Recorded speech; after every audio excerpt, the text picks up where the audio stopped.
মহকুমায় town থেকে বেরোলাম যখন, তখনই বেলা যায়। কলকাতা থেকে আসছিলুম বরিশাল এক্সপ্রেসে। বারাসাত স্টেশনে নিতান্ত অকারণে উক্ত বরিশাল এক্সপ্রেস 40 মিনিট কেন যে দাঁড়িয়ে রইল, দারুরক্ষাবৎ অনড় অবস্থায়, তা কেউ বলতে পারলে না। গন্তব্যস্থান বনগাঁয়ে পৌঁছে দেখি রানাঘাট লাইনে গাড়ি চলে গিয়েছে। বেলার দিকে চাইলাম, বেশ উঁচুতেই সূর্যদেব।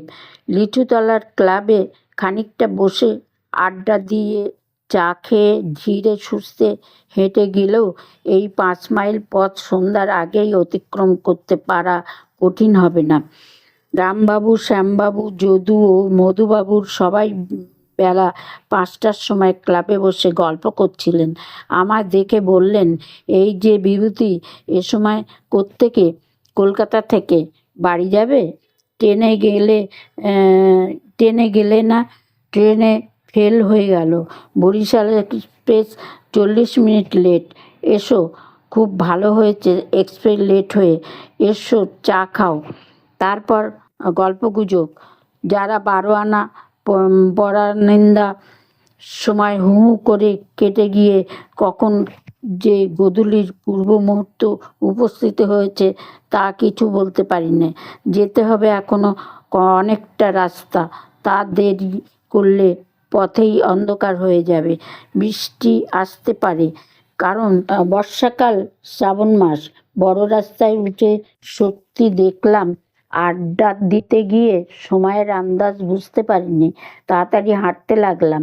পশ্চিম আকাশে মেঘ করে আসছে। চাপা বেড়ে ছাড়িয়েছি। রাস্তায় জনমানব নেই। পথের দুপাশে ঘন জঙ্গল।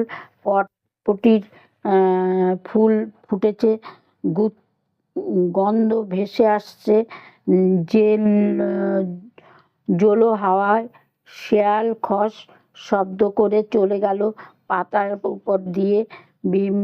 বিচলি চটকা গাছের ডাল বেয়ে ঝুলে পড়েছে মাকাল ফল। কলকাতা থেকে হঠাৎ এসে বেশ লাগছে এই নির্জনতা। চাপা বেড়ে পুল ছাড়িয়ে কত দূরে গিয়েছি, এমন সময় দেখি একটি লোক কাঁধে বাঁক নিয়ে আমার আগে আগে যাচ্ছে। আমার পায়ের শব্দ সে চমকে পিছনে ফিরে আমার দিকে চাইল। ওকে এ পথে একা দেখে একটু আশ্চর্য হয়েছি। এ বনে পথে এ সময় কেউ একা বড় একটা হাঁটে না। বললাম, কোথায় যাবি? আজ গোপালনগরে। বাঁকে কি করে? দই আছে। এত দই কি হবে? নিবারণ ময়রার বাড়ি বায়না আছে। তেনাদের বাড়ি আজ খাওয়ান দাওয়ান। তোদের বাড়ি কোথায়? দই আনছিস কোথা থেকে? আগে বেনাপোল থেকে। বলিস কি, এই 10 মাইল দূর থেকে দই আনছিস? তাই এত দেরি করে ফেললি কেন? লোকটার কণ্ঠস্বর মনে হয়েছিল ও আমাকে সঙ্গী হিসেবে পেয়ে বাঁচল এই সন্ধেবেলায়। একা যেতে ওর নিশ্চয়ই ভয় করছিল। আমার প্রশ্নের উত্তরে সে গল্প জুড়ে দিলে কেন তার দেরি হলো। দই নিয়ে রওনা হতে ওদের একটা গরু হারিয়ে গিয়েছিল আজ 5 দিন। খুঁজে খুঁজে হয়রান হয়ে গিয়েছিল। আজ দুপুরের পর হিজেলতলায় বাউড়ে সেই গরুকে চড়তে দেখা গেল। তারপর ওরা দল বেঁধে বেরোলো গরু আনতে। গিয়ে দেখে বাউড়ের ধারে একটা লোক বসে আছে। তার কাছেই 6টা গরু একসঙ্গে চড়ছে। সবগুলোই বিভিন্ন গ্রামের হারানো গরু। ক্রমে জানা গেল লোকটা তো ওদের দেখেই দৌড়ে ইত্যাদি। এইবার বেশ সন্ধে হয়ে এসেছে। বাস আমবনের ভেতরে ভেতরে ঘুলি ঘুলি অন্ধকার। সামনে একখানা শুকনো কাঠ উঁচু চটকা গাছের মাথা থেকে ভেঙে পড়তেই ও চমকে উঠে বললে, ও কি? আমি হাসি চেপে বললাম, চটকা গাছের ডাল। লোকটা আশ্বস্ত হয়ে বলল, ও তোমার নাম কি? নিধিরাম। বাড়ি কটক জেলা। সত্যি তুমি তো বেশ বাঙালির মতো কথাবার্তা বলছো। তা হবে না বাবু। বেনাপোলের কাছে কাসুন্দিয়াতে আমার পুরনো বছর কেটে গেল। ওখানে আমার গরুর বাতান, 20টা গাই গরু, 15টা 16টা বকনা বাছুর, মস্ত বাগান, রোজ 8 মণ দুধ হয়। এরে বাছুর আমরা রাখি নে, শুধু বকনা বাছুর রেখে দিই। এরে বিক্রি করে ফেলি বাবু। লোকটা একটু বেশি বকে। আমাকে পেয়ে ওর বকুনি আর থামছে না। একা যাচ্ছিল, আমার পেয়ে ও ভারী খুশি হয়েছে, ভরসা পেয়েছে। এই সন্ধেবেলায় বলল, বৃষ্টি আর হলো না বাবু। বললে, বৃষ্টি আর হলো না বাবু? কি বলেন? সেই রকম তো দেখছি। এবার বড় দুরবস্থার। আমার আমন ধানের বোয়া হলো কই। বীজ পাতা ছিল 2 কাঠা ভুঁই। সে বীজ লালচে হয়ে আসছে। ওই দেখুন কেমন মেঘ করে আসছিল, আবার ফর্সা হয়ে এলো। এবার আমাদের এদিকে খুব কম বৃষ্টি হয়েছে। আমন ধানের রোয়া হয়নি। চাষামহল হাহাকার পড়ে গিয়েছে। ধানের দর ছিল 4 টাকা মণ, এখন উঠছে 7.5 টাকা মণ। গরিব দুঃখী লোকেরা এর মধ্যেই উপোস শুরু করে দিয়েছে। আমার আবার বলল, গরুগুলোর অনেক কষ্ট করে মানুষ করা, এবার বিচুলি অভাবে মারা পড়বে গো বাবু। কাঁচা ঘাসে কেটে খাওয়াবে। বর্ষাকালে কোনো গরু বিচুলি খায়? সবই কাঁচা ঘাস খেয়ে বাঁচে। বেতনা নদীর ধারে আগে কত কাঁচা ঘাস পাওয়া যেত। এখন সব আটি বেঁধে এনে বনগা শহরে বিক্রি করে। শহরে বাবুরা 4 আনা 14 পয়সা 1 আটি কিনছে। আমাদের গরুর ঘাস নিয়েই মুশকিল। ওটা কি বাবু? এইবার লোকটা চমকে উঠে যেন আমার গা ঘেঁষে এসে থমকে দাঁড়ালো। আমি বললাম, কই কি? ওই যে সাদা মতো। চেয়ে দেখলাম কিছুই না। মাকাল লতার মোটা সাদা লতা গাছের ডাল থেকে ঝুলে দুলছে অন্ধকার। লোকটা দেখছি ভীষণ ভীতু। হঠাৎ আমার মনে একটা দুষ্টু বুদ্ধি জাগলো। আমারও বলল, বাবু আপনি কোথায় যাবেন? আমি একটু এগিয়ে ডান দিকে রাস্তায় নেমে যাব, ওখানেই আমার গাঁ। গোপালনগর এখন কত দূর আছে? তার 1.5 মাইল। পথে কোনো ভয় টয় নেই তো? আমি জোরে ঘাড় নেড়ে বললাম, না, ভয় কিসের? এ অঞ্চলে বাঘ টাঘ নেই, বুনো শুয়োরে নেই। সে বললে, আমি বাঘের কথা বলিনি বাবু। বলি এই সন্ধেবেলায় আবার নাম করতে নেই, সেই তাদের। ও ভূত প্রেতের? ও নাম করবে না সন্ধেবেলায়? রাম রাম রাম রাম। ও নাম কি করতে আছে এ সময়? রাম রাম রাম। আমি অতি কষ্টে হাসি চেপে বললাম, ও বুঝেছি। তবে একটা কথা, যখন তুমি বিদেশের লোক তখন তোমাকে সব খুলে বলাই ভালো। কি বাবু? দাঁড়াও এখানে, আমি তো এখনই নেমে যাব। তুমি একা যাচ্ছ? এতটা পথ, অন্ধকারে, পথে জনপ্রাণী নেই। আমার বর্ণনার বহর শুনে লোকটার আরও আমার দিকে ঘেঁষে দাঁড়ায়। আমার মুখের দিকে হাঁ করে চেয়ে বললে, তারপর বাবু? তারপর আর কি তোমাকে বলা আমার উচিত নয়, কিন্তু যখন জিজ্ঞেস করলে তখন না বলাটাও ওটা ঠিক নয়। বিশেষ করে একা যখন যাচ্ছ, সঙ্গে নেই লোক। এই যে একটা সাঁকো আছে রাস্তার উপর, বনের পাশে, ওই সাঁকোটা বড় খারাপ জায়গা। কেন বাবু? ও জায়গাটাতে ভূত। মানে ওরা সব আছেন কি না?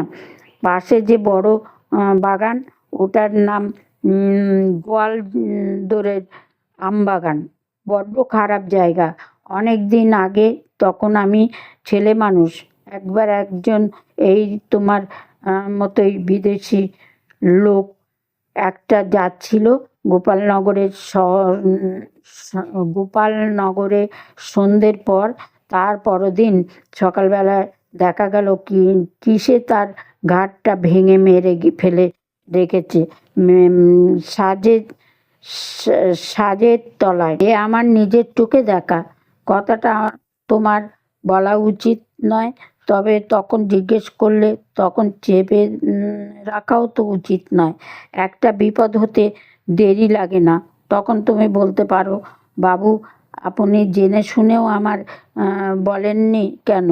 সন্ধ্যের পর কেউ ও পথে যায় না, প্রাণে হাতে করে যেতে হয়। আজ বছর 2 আগে এক রাখাল ছোড়া দিন দুপুরে অজ্ঞান হয়ে পড়েছিল সাঁকোর তলায়। যাক, সে তুমি রাম রাম বলতে বলতে চলে যাও, কোনো ভয় নেই। বাবু আপনি কি নেমে যাবেন? হ্যাঁ, আগে আমার গায়ের রাস্তা নেমে গেল, আমি এইবার চলে যাব। তাই তো বাবু, একা আমি কি করে যাব? রাখে কষ্ট মারে কষ্ট রাখে কে? কপালে মৃত্যু থাকলে কেউ সামলাতে পারে না, না থাকলে কেউ মারতে পারে না। রাম রাম বলতে বলতে চলে যাও। দাঁড়াও, আজ আবার তিথিটা কি? চতুর্দশী। তিথিটা ভালো নয়। অমাবস্যার চতুর্দশী প্রতিবদ। এই তিথিগুলো খারাপ। কেন বাবু? সে আর তোমাকে বলে কি করব? কি হবে? তুমি সন্ধ্যের অন্ধকার একা রাস্তার উপর যেতে হবে। এখনো তোমায় 10 ক্রোশ পথ। ক্রমশই ঘুটঘুটে অন্ধকার হয়ে আসছে। তবে তোমায় বলা আমার উচিত, বিদেশি লোক, তোমায় সব কথা খুলে না বলাই ঠিক আর নয়। একটা বিপদ হতে কতক্ষণ? তখন তুমি আমায় দোষ দিতে পারো। এই সব তিথিতেই ভূতপ্রেত নিঃশ্বাস ব্রহ্মদীপ্তি। লোকটা বলে উঠল, রাম রাম রাম রাম, এসব নাম করবেন না বাবু। মানে ওরা সব বার হয়ে থাকেন তাই নাকি? তবে তো আবার কি জানো, এই চতুর্দশী তিথিতে গলায় দড়ি দিয়ে অপমৃত্যু ঘটেছে এমন ভূতেরাও বার হয়। আমি একবার বড় বিপদে পড়েছিলাম। লোকটা আড়ষ্ট হয়ে সুরে বলল, কি বাবু? এক শ্মশান ধারে দিয়ে সেবার যাচ্ছিলাম। সেও এই ভূত চতুর্দশীর তিথি। দেখি যে অন্ধকার গাছের ডাল থেকে কি একটা নেমে ঝুলছে। কাছে গিয়ে দেখি একটা মেয়ে মানুষ গলায় দড়ি দিয়ে ঝুলছে আর হি হি করে হাসছে। লোকটা আঁতকে উঠে বললে, কি সর্বনাশ! যাক, ওই আমার রাস্তা নেমে গেল। আমি চললাম এবার। যাও তুমি, একটু সাবধান যাও। সাবধানের মান নেই। কথা শেষ না করেই আমি আমাদের গ্রামের পথে নেমে পড়লাম। ও কাঁদো কাঁদো সুরে বললে, বাবু আমাকে একটু এগিয়ে দিয়ে সাঁকোটা পার করে দেন যদি। আমি শিউরে বলে উঠি, আমাকে তারপর এগিয়ে দেবে কে? বাপরে, প্রাণ হাতে করে যাওয়ায় ওসব জায়গায়। আজ ভূত চতুর্দশী। রাম রাম রাম রাম। তুমি চলে যাও একটু জোর পায়ে। আবার রাস্তাও তো কম নয়, তোমাকে যেতেও তো হবে 1 মাইল 1.5 মাইল রাস্তা, আর এই অন্ধকার। আচ্ছা চলি। তুমি বিদেশি লোক জিজ্ঞেস করলেন তাই এত কথা বলা, নইলে কি দরকার? আমাদের রাস্তায় নেমে কয়েক পা মাত্র এগিয়েছি, লোকটা দেখি ডাকছে, বাবু বাবু, একটা কথা শুনুন। ও বাবু, পিছনে ফিরে দেখি কাঁধের বাঁকটা একটি শিশু গাছের তলায় নামিয়ে দাঁড়িয়েছে। বললাম, কি দইগুলো নিয়ে আমি এখন কি করি বাবু? সময় হলো। রাম বলে, বায়না রয়েছে এক মুঠো টাকা, সাবধানে যেও এসো। আর রাত হয়ে গিয়ে কথা না বলে আমি হন হন করে হাঁটতে আরম্ভ করলাম। ও শুনলাম আবার ডাকছে, ও বাবু, ও বাবু, শুনে যান একটা কথা। ও বাবু, দূর থেকে ওর গলায় সুরটা যেন আর্তনাদের মতো শোনাচ্ছে।